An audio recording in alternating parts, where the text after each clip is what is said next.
Hello. Hi. How are y'all doing? I hope you're doing okay. So, this look is actually a redo of a look I did a little over a year ago. I believe it was last February, maybe March. So March, April, May. So about a year and 2 months of difference. Except the first look, and I'm gonna post a little clip of what this was based off of right at the end of the video if you want to compare the difference. But so when I first did this, I was a drag queen, and most of y'all here know, like, you've probably been around, you knew that I used to be a queen and I switched my persona to be a king kind of persona. So this was a redo in a more masculine, both a more masculine version as well as just a current version, because, you know, we all grow and evolve. Oh, that froze. Okay. We all grow and evolve our techniques and our aesthetics that we go for. And overall, I liked this one better. But I recall with the first time I did this, I was still really new to grease paint. And I had this orange kind of highlight in the original one, but you couldn't see it because it kind of got sucked into the red foundation. And I found that red grease paint is... I have a lot of difficulty working with red grease paint. Mostly because it sucks in colors, and it's a little darker than I like to work with. Because most of my foundations are a pastel kind of color. Because when I set these colors, I use a translucent setting powder, the Ben Nye one, because I'm a theatrical kind of person. So I use the translucent one, but it almost always seems to leave a white sheen. And it's not as noticeable on pastels because they're lighter, but it's really noticeable on these reds and on these deeper reds on these contours.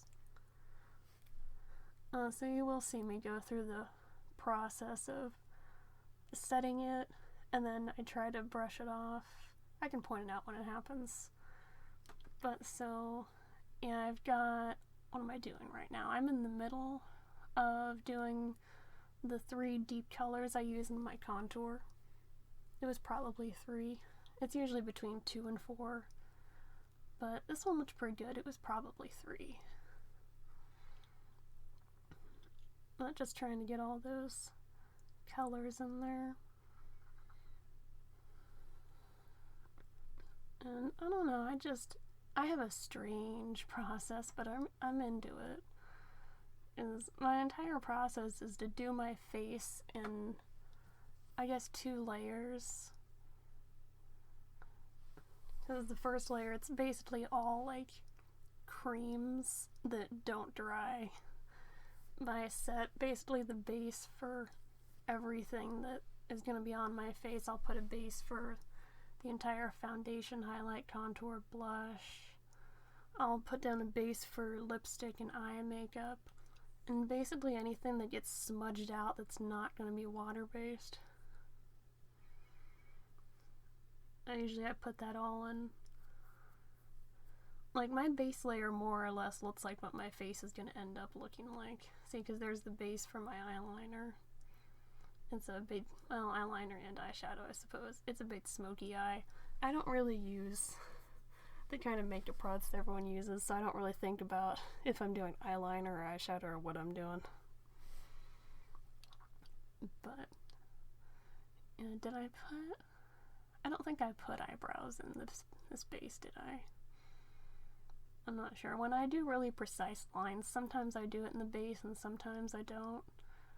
Just because when I put the powder on, that kind of has a tendency, if I don't do it well enough, that kind of has a tendency to grab the colors and move around.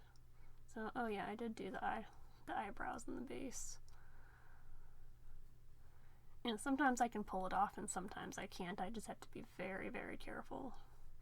But yeah, here's the setting process that I like to complain about, especially with red makeup, which the way I do it, it looks like more powder than is really necessary, but like I've tried to use less, and if I miss a spot, if I miss even the smallest little spot, my brush will find it and it'll still be wet and it'll grab it and it'll drag it across my face. So I go way more than necessary. I'm actually using 2 different powder brushes because after I what did I do?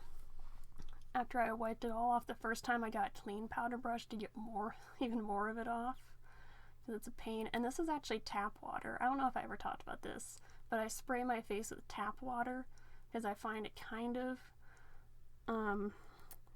makes some of that white sheen go away. So I'm not sure how I figured that out, but I've been doing that. But you can see even on the contour, it really lightened a lot of the dark areas. So this is one of the ones I actually did. I am going in with eyeshadows. I usually don't sort of deepen colors or make colors more vibrant again with eyeshadows, but this one, I really wanted to see the orange against the red, and I wanted it to be a nice vivid red. I always like my blacks to be, really deep. I don't know, I don't really like gray eyeshadow. But so, yeah, this second layer had, it was all powders, which I usually don't do, but red is a difficult color to set. And should be coming up towards the end here. I hope y'all like this guy. I don't know, I like it. I thought it was I like that blazer too. I love the blazer, I love the hat. It was a good time by the time I got all the makeup to be nice and bright again. I had a good time. But yeah, I think, where is it?